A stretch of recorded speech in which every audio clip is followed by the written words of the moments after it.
안녕하세요. 보아치과 보존과 원장 권희준입니다. 오늘은 충치와 충치 치료에 관해서 간단하게 말씀을 드리려고 하는데요. 치과에 오시는 대부분의 환자분들이 충치 때문에 오셔서 치료를 많이 받게 되시는데, 충치는 입안에서 남아있는 음식물이 세균에 의해서 분해가 되면 산성분이 생기는데요. 그 산성분이 치아에 씻겨 내려가지 않고 오래 붙어 있으면 치아가 녹으면서 생기는 현상입니다. 그래서 충치가 여러 가지 단계가 있는데, 처음에 아주 초기에 충치가 생기는 경우에는 치아가 분필처럼 하얗게 돼서 오시는 경우가 있는데, 이 경우는 충치라고 얘기하기보다는 그냥 겉면이 탈회되었다 정도로 표현을 하게 됩니다. 그런데 여기서 더 진행이 돼서 조금 관리가 안 되거나 하면은 점점 그 탈회된 부분이 깊어지면서 치아를 둘러싸고 있는 그 범랑질이라는 단단한 조직이 이제 점점 파괴되기 시작하는데, 범랑질은 사실 굉장히 단단한 조직이기 때문에 치아를 보호해주는 방공막이라고 생각하시면 됩니다. 그래서 이 충치가 범랑질 안에만 있는 경우에는 범랑질이 굉장히 단단하고 밀도 있는 조직이기 때문에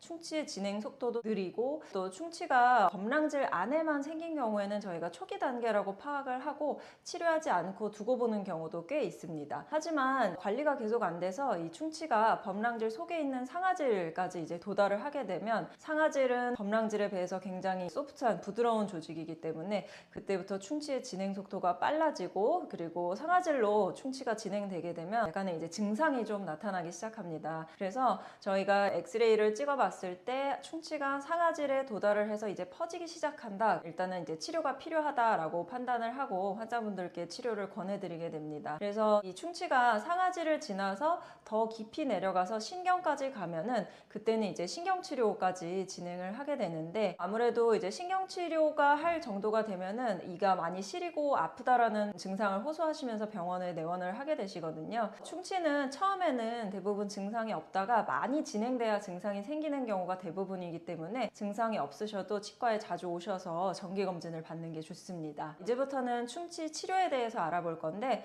저희가 치과에 오시면 주로 이제 설명을 들으시는 게 레진으로 치료하는 거, 그다음에 인레이, 크라운, 보통 이렇게 세 가지로 이제 설명을 듣게 되시는데, 첫 번째 레진으로 치료를 하는 경우에는 충치의 범위가 이제 굉장히 작은 경우에는 레진으로 치료를 하게 됩니다. 그래서 아까 말씀드린 초기 단계, 충치가 범랑질에만 조금 있다거나 아니면은 상아질까지 가도 이제 막 상아질의 시작이 돼서 충치가 아주 깊지 않고 많이 긁어내야 하는 경우가 아닌 경우에는 레진 치료가 가능합니다. 레진은 치료가 그 당일날 한 번에 끝나는 장점도 있고, 인레이나 크라운에 비해서 비용이 좀 저렴한 그런 장점도 있습니다. 그래서 충치가 아주 심하지 않은 경우에는 레진으로 웬만한 경우는 치료가 가능하니까 중간중간에 계속 정기검진을 오셔서 체크를 받으시는 게 좋고요. 다음에는 충치가 어느 정도 좀 커져서 상아질도 충치에 의해서 좀 감염이 되었고, 그 다음에 치아 사이사이 붙어있는 이 옆면으로 충치가 생기는 경우에는 거의 대부분 인레이로 치료를 진행하게 됩니다.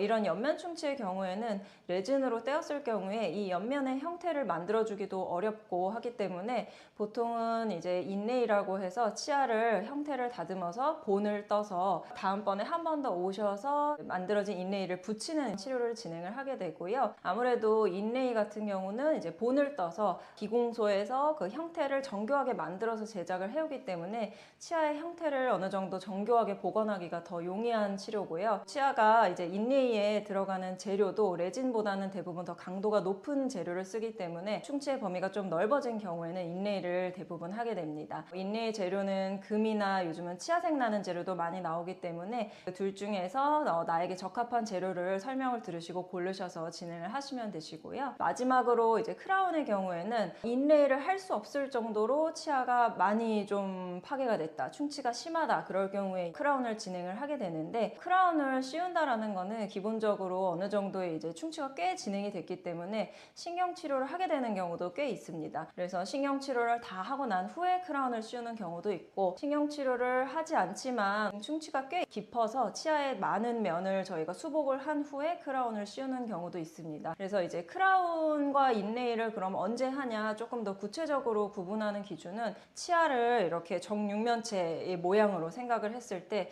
치아 면이 한 2면 이상 충치에 기반돼서 어느 정도 좀 파괴가 됐다. 그래서 치아의 남은 부분이 한 2면 정도밖에 안 남았다. 뭐 그 정도 되면은 보통 이제 대부분 크라운을 씌워서 전체를 좀 보호해줘야 되는 이제 그런 치료를 많이 하게 됩니다. 일반적인 그런 경우들을 저희가 설명드리긴 했지만 저희가 충치 치료를 하는 기준 또한 개인의 구강 위생 관리 능력에 따라 다릅니다. 그래서 충치가 조금 진행은 됐지만 이 환자분은 좀 관리가 잘 되시는 분이다 하면은 저희가 조금 정기 검진을 하다가 치료 기한을 조금 미뤄서 진행을 할 수도 있고, 충치가 조금 진행이 됐는데 이 환자분의 경우에는 좀 관리가 잘 안 되시는 분이어서 금방 빨리 진행이 될 것 같다 하면은 초기 단계여도 빠르게 치료를 진행하는 경우도 있거든요. 그래서 이제 중요한 거는 내 위생 관리 능력에 따라서 충치 치료가 어떻게 될지 다 달라지기 때문에 항상 6개월마다 치과에 오셔서 정기적으로 체크를 받으면서 적절한 시기에 빠르게 치료를 받는 것이 중요합니다. 이상으로 오늘은 충치 치료에 관해서 간단하게 설명드렸고요. 구독과 좋아요, 알림 설정 부탁드립니다. 감사합니다.